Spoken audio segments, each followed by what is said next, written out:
Hello everyone, welcome back to my channel Yudhishthira Education. Today I'm going to tell about narrative text. Hari ini akan saya bahas tentang teks naratif.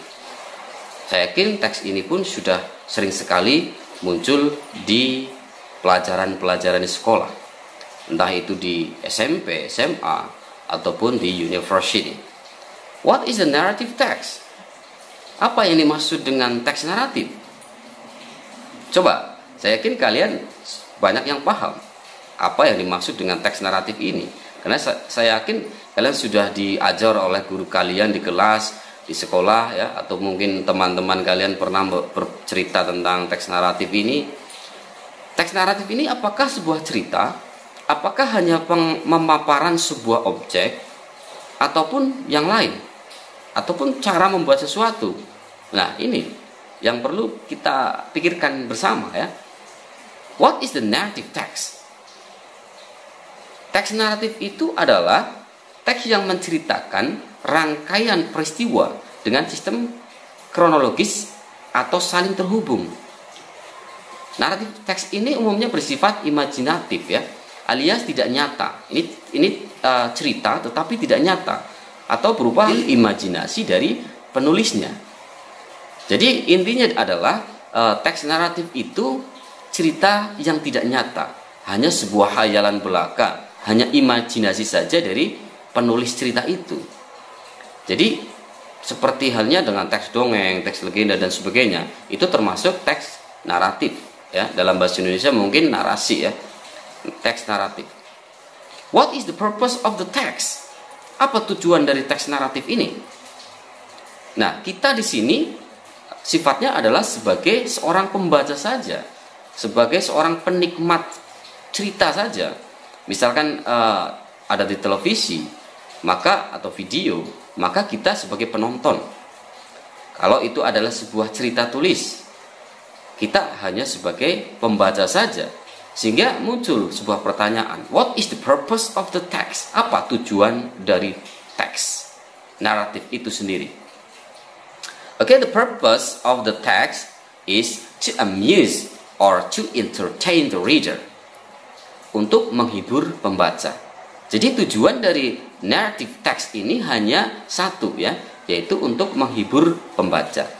Apakah kita terhibur dengan membaca cerita tersebut? Ya kita nggak tahu, bisa saja terhibur, bisa saja tidak. Tapi intinya cerita imajinasi, cerita tidak nyata itu atau naratif teks itu tujuannya hanya untuk menghibur pembaca. Oke, the next linguistic element.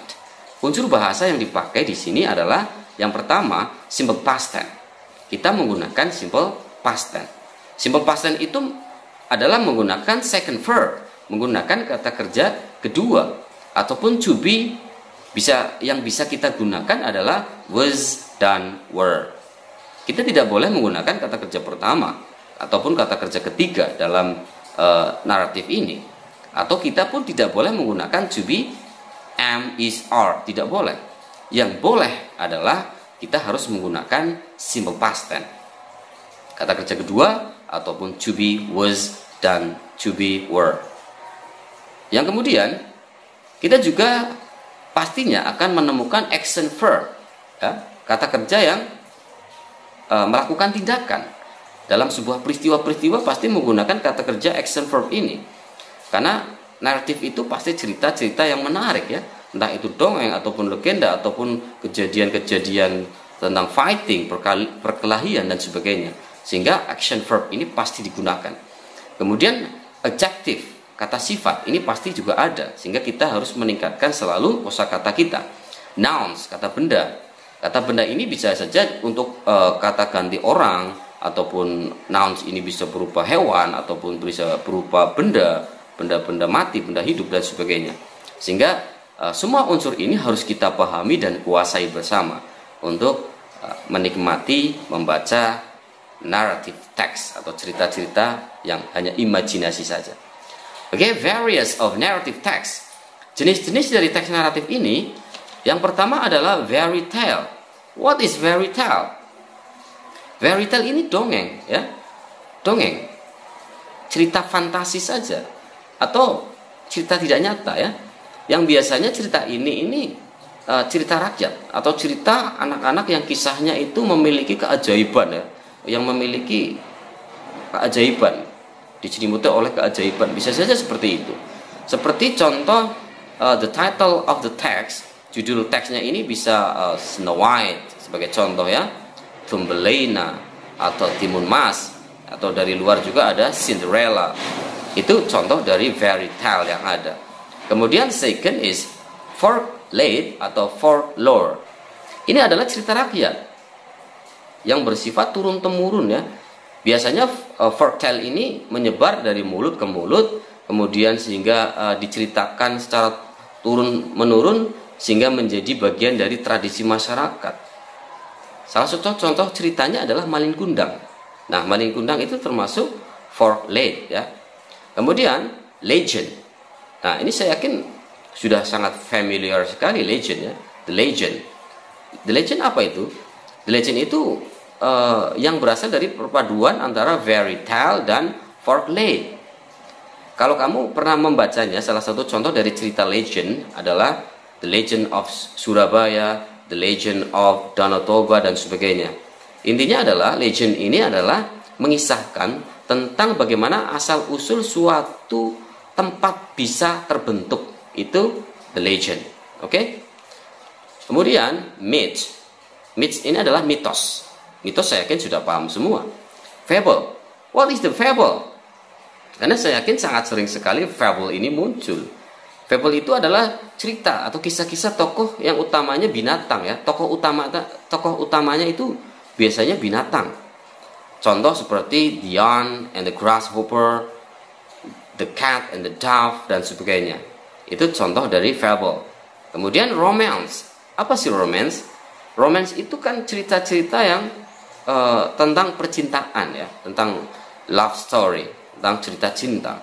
Seperti contoh Romeo and Juliet ya, itu termasuk romance.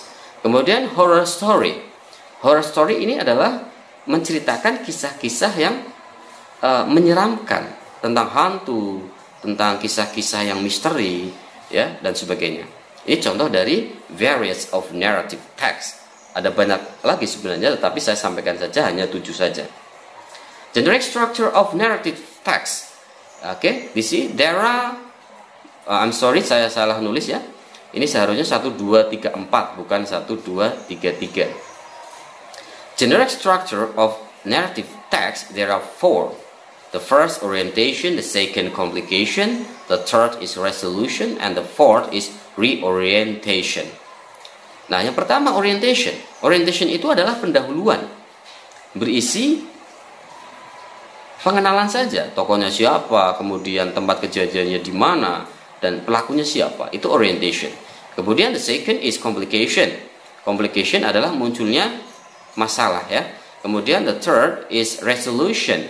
Resolution adalah pemecahan masalah. Yang terakhir adalah reorientation. Nah, reorientation ini adalah penutup ya, penutup cerita, atau bisa diisi dengan moral value of the story. Pesan moral dari cerita itu bisa dituliskan di paragraf terakhir, yaitu reorientation. Nah, sehingga ada 4 struktur dari teks naratif ini: orientation, complication, resolution, dan reorientation. Yang perlu kalian pahami dan yang perlu kalian ingat adalah reorientation ini terkadang tidak muncul di teks. Karena memang reorientation ini tidak wajib ya, tidak harus ada dalam sebuah teks naratif. Tetapi lebih baik ya ada. Tetapi kalaupun tidak ada pun tidak masalah untuk reorientation. Oke, ini adalah sebuah bagan ya, bagan sebuah cerita.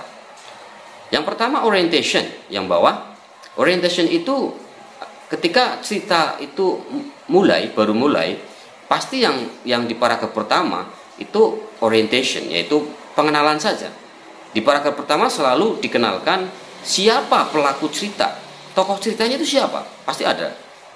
Kemudian di mana kejadiannya dan kapan kejadian atau peristiwa itu terjadi, itu ada di orientation. Kemudian cerita itu berkembang. Kemudian dalam cerita itu pasti menemukan masalah. Nah, complication itu adalah munculnya masalah dalam sebuah cerita. Complication, munculnya masalah dalam sebuah cerita, kemudian sampai masalah itu memuncak di ujung paling atas itu the top complication. Masalah itu di titik puncak permasalahan. Kemudian datanglah resolution. Itu di paragraf selanjutnya. Resolution itu adalah pemecahan masalah. Di situ pasti cerita dalam cerita. Itu lama-lama pasti akan ada pemecahan masalah yang disebut resolution. Sampai dengan akhir, the end of the story, akhir cerita. Nah, kemudian cerita itu apakah berakhir bahagia atau menyedihkan atau apa yang lain? Itu tergantung dari ceritanya masing-masing. Happy ending kah atau sad ending kah? Itu tergantung dari ceritanya. Kemudian reorientation yang sudah saya jelaskan tadi, ini boleh ada, boleh tidak. Karena sebenarnya resolution itu sudah berakhir ceritanya. Kemudian reorientation itu hanya berisi moral value of the story. What is the moral value? Apa moral value-nya atau pesan moral dari cerita itu apa? Itu nanti bisa dituliskan di paragraf paling terakhir, yaitu reorientation. Tapi ingat, paragraf ini boleh ada, boleh tidak. Okay, this is the sample of narrative text. Ini adalah contoh teks naratif. The title of the text is The Story of a Rainbow. Ya, saya bacakan. A very long time ago, there was a nice farmer named John. He married a beautiful woman and both of them had a cute baby boy. But one day, the wife and son of the farmer got sick. Then the wife wore her wings and then flew with the son next to her, leaving the farmer alone and heartbroken. The gods did want to see him sad and heartbroken. They helped the farmer by building a gorgeous covered bridge. The farmer can climb the sky and then see his wife and son again. Ini adalah contoh dari cerita naratif. Oke, saya akan memasangkan dengan strukturnya. Di sini saya tuliskan ada orientation, complication, dan resolution. Ini adalah contoh teks yang tanpa reorientation. The story of a rainbow itu artinya cerita sebuah pelangi. Orientation di sini berisi tentang pelakunya siapa, kemudian kejadiannya di mana dan kapan. Nah, 3 unsur itu harus ada di sebuah teks naratif, terutama di orientation. Coba kita cek semuanya. A very long time ago. Nah, ini adalah kapan terjadinya, when. There was a nice farmer named John. Nah, ini tokoh ceritanya. He married a beautiful woman and both of them had a cute baby boy. Nah, ini. Complication itu adalah permasalahan yang timbul. Di sini nanti kalian bisa baca sendiri. But one day, pada suatu hari, the wife and son of the farmer got sick. Nah, di sini muncul masalah, yaitu istri dan anaknya si farmer, petani ini got sick, sakit. Dan kemudian the wife wore her wings.